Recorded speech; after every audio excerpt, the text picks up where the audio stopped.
नमस्कार, आप देख रहे हो जनमत की पुकार।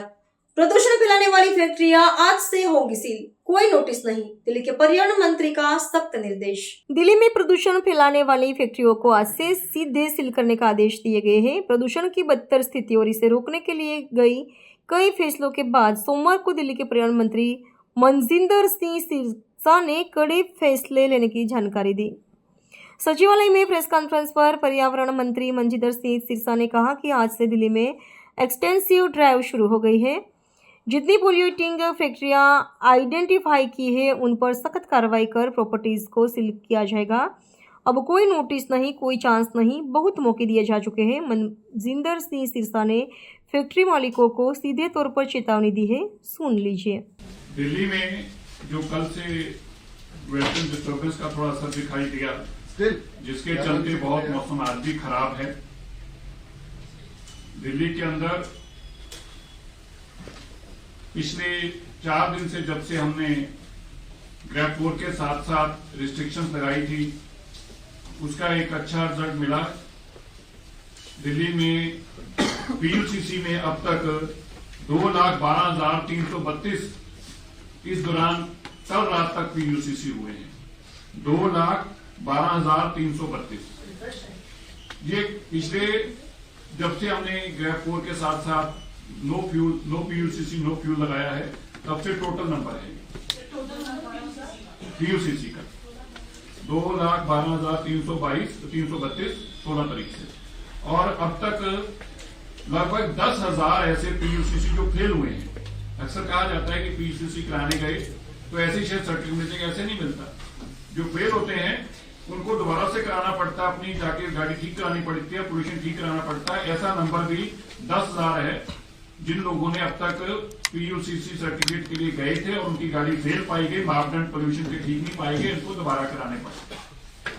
मैं आपको बताना चाहता हूं, आज से दिल्ली के अंदर एक्सटेंसिव ड्राइव चल रही है।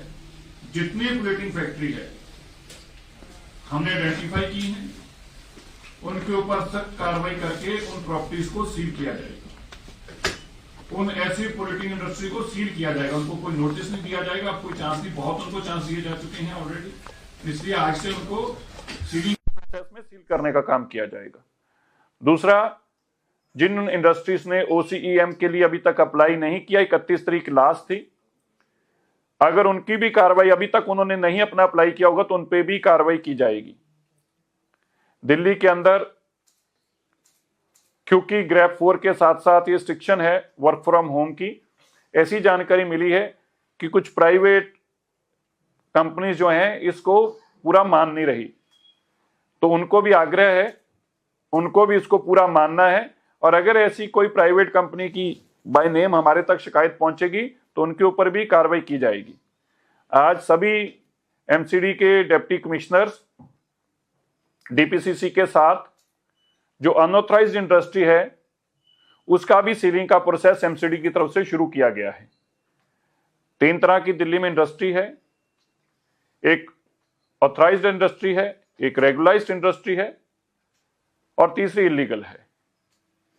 जो इलीगल इंडस्ट्री है इसको 100% किसी भी कैटेगरी में हो, पोल्यूटिंग हो या नॉन पोल्यूटिंग हो, ये मानयोग सुप्रीम कोर्ट का आदेश है कि इनको तुरंत बंद किया जाए, इसलिए एमसीडी इनके ऊपर भी कार्रवाई कर रही है। पोल्यूटिंग इंडस्ट्री के ऊपर सख्त तौर के ऊपर आज से एक्सटेंसिव, जैसे मैंने बताया, ड्राइव के चलते इन सबको बंद किया जाएगा। कल के बाद कुछ मौसम के बेहतर होने की आशंका है, जो जानकारी मौसम विभाग से आ रही है। कल के बाद कुछ बेहतरी की उम्मीद है, उससे एक्यूआई और ठीक होगा। दिल्ली के अंदर निरंतर रात को सड़कों की सफाई धुलाई का काम चल रहा है। दिल्ली में जो हमारा डंप्स है उनमें से औसतन रोज 35,000 मैट्रिक टन कूड़ा आज हम बायोमाइनिंग करके हटा रहे हैं, जिस कूड़े को हटने से दिल्ली का पोल्यूशन कम हो रहा है।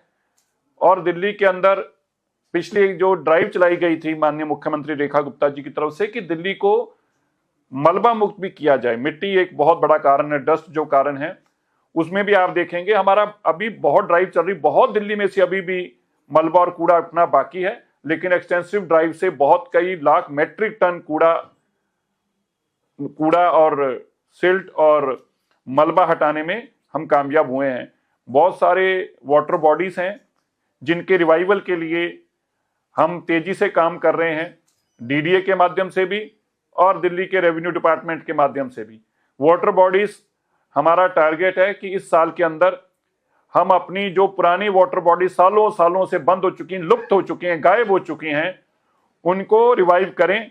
और हम ये मानकर चल रहे हैं कि इस साल के अंदर कम से कम 50% से ऐसी जो बिल्कुल लुप्त हैं, जो है ही नहीं आज, उनको निकाल कर रिवाइव करके इस साल के अंदर हर हालत में उनको रिस्टोर करना इन इट्स ओरिजिनल शेप, चाहे वहां पे इंक्रोचमेंट हो, चाहे वहां पे कुछ भी हो। ये एक बहुत बड़ा चैलेंज है। दिल्ली की जो वाटर बॉडीज हैं वो पोल्यूशन को रोकने के लिए बहुत बड़ी सार्थक हैं। इसलिए मैं आपका धन्यवाद भी करता हूं और मीडिया बंधु से भी कहता हूं कि वर्क फ्रॉम होम 50% आपके लिए भी है। धन्यवाद। सर, इसके अलावा एक सवाल है, कहीं सर ये खबर मिली है कि जो हर चीज में घपला निकल आता है। अब हमें लगा था कि कम से कम एपीएनआर में तो नहीं होगा, इन कैमरों में तो नहीं होगा, इसमें भी पता लग रहा है कि ये भी ठीक तरह से कहीं नहीं चल रहे। अब इसकी अलग से एक जांच करानी पड़ेगी। अब क्या कराएं, आम आदमी पार्टी को तो जांचे ही जांचे हैं, कुछ तो ठीक करके गए होते जो हमें जांच ना करनी पड़ती। अब बताइए, जो कैमरे लगाए हैं पेट्रोल पंप पे, ये भी गड़बड़ी का कारण निकलता जा रहा है। बहुत सारों में दिक्कतें आ रही हैं, उसको फेस कर रहे हैं, अब चैलेंज कर रहे हैं उसको। सर, आम आदमी पार्टी के ट्वीट्स जो आ रहे हैं, सोशल मीडिया पोस्ट आ रहे हैं, गाने गा रहे हैं, वो दिल्ली सरकार तो गाने गाएंगे, क्या कहेंगे? वो तो खुश होते हैं ना। दिल्ली के लोगों के अगर फेफड़े साफ नहीं तो खुश होते हैं, उनको तो खुशी चढ़ती है। बड़ी दुख की बात है कि 10 साल तक जिस मुख्यमंत्री ने दिल्ली में राज किया वो लुप्त है। पोल्यूशन के स्रोत तो ढूंढ लेंगे, लेकिन केजरीवाल जी को कैसे ढूंढा जाए जो दिल्ली को 10 साल बर्बाद करके गए हैं। वो दिल्ली में आए थे पिछले दिनों में, एक मूवी देखने आए थे, चुपका चुपके, पता नहीं कौन सी मूवी थी वो, चुपका चुपकी, पिंकी की प्यार, something I don't know, Chupke Chupke कुछ ऐसी थी। जो भी आए भी चुपके चुपके ही थे। और देखिए कि 10 साल जिन लोगों ने दिल्ली को बर्बाद किया, आज वो दिख भी नहीं रहे। ऐसी सत्ता की लालसा है कि सीधा पंजाब जाकर भाग गए और सत्ता पे बैठे हैं। मैं जरूर उनसे कहना चाहता हूं, एक वीडियो मूवी अगर बनानी है, वो चुपका चुपकी वाले जो मुख्यमंत्री छुपकर बैठे उन पे बनाइए जरा, और अपने घोटालों पे बनाइए, अच्छा लगेगा लोगों को। बनाने वाले जो सेंटर्स है वहां के सर्वर डाउन की भी कंप्लेंट्स आ नहीं, काफी, क्योंकि हैवी ट्रैफिक हुई है। देखिए, कभी इनकी इतनी कैपेसिटी रही नहीं, और 24/7 की नौबत आ गई थी कि जब तक रात के 10 बजे तक वो पेट्रोल पंप खुलता था, तब तक पीयूसीसी की लंबी लाइनें लगी रही हैं। उसके कारण उन पे भी हैवी ट्रैफिक आया। और दूसरा, ये अभी अपडेट होने वाले भी हैं, इनमें से इनको भी नए मॉडरेट सिस्टम के साथ जोड़ रहे हैं। पीयूसीसी सर्टिफिकेट्स की भी थर्ड पार्टी इंस्पेक्शन अलग से हम करवा रहे हैं। और अब तक जो पीयूसीसी हुए हैं, मैं आपको ये बता सकता हूं, उसकी सख्त मॉनिटरिंग रही है। ट्रांसपोर्ट डिपार्टमेंट के लोग वहां पर मौके पर रहे हैं, और इसी के कारण 10,000 ऐसी गाड़ियां, अब सोचिए 10,000 गाड़ियों को तो हमने आइडेंटिफाई किया है जो पोल्यूटिंग थी, जिनको दोबारा से अपने मापदंड ठीक कराने पड़े, फिर पीयूसीसी मिला। इसी तरह हजारों ऐसी गाड़ियां जो BS6 से कम थी, उनको दिल्ली में आने से रोका गया। आपने भी नोटिस लिया होगा, दिल्ली का ट्रैफिक में भी उससे काफी फर्क पड़ा है। ये भी एक कारण है पोल्यूशन कम होने का। हम लोगों ने रियलिटी चेक किया, काफी सारे पेट्रोल पंप पर, वहां पर जो BS6 का पीयूसीसी चेक होना है उसमें काफी प्रॉब्लम हो रही है। समय लोगों पर दोहरी मार पड़ रही है, तो 4-4 घंटे लंबी लाइन लग रही है। और अगर देखिए, कोई भी ऐसी जब चीजें आती हैं उसमें चैलेंजेस तो होते ही हैं। देखिए, अगर इसको हम माने, बिल्कुल आपने ठीक कहा, जब भी कोई ऐसी, इसीलिए एक्स्ट्राऑर्डिनरी प्रॉब्लम्स में एक्स्ट्राऑर्डिनरी स्टेप्स लिए जाते हैं, वरना हम भी नहीं लेना चाहते दिल्ली के लोगों को परेशानी हो। लेकिन बाहर से अगर कोई गाड़ियां आ रही तो उनको अपने मापदंड पोल्यूशन के ठीक रखने होंगे। अगर आपने हमारा अभी तक चैनल सब्सक्राइब नहीं किया है तो कृपया चैनल सब्सक्राइब कर लें, लाइक करें, शेयर करें, कमेंट करें। तो मिलते हैं फिर किसी और खबरों के साथ। नमस्कार।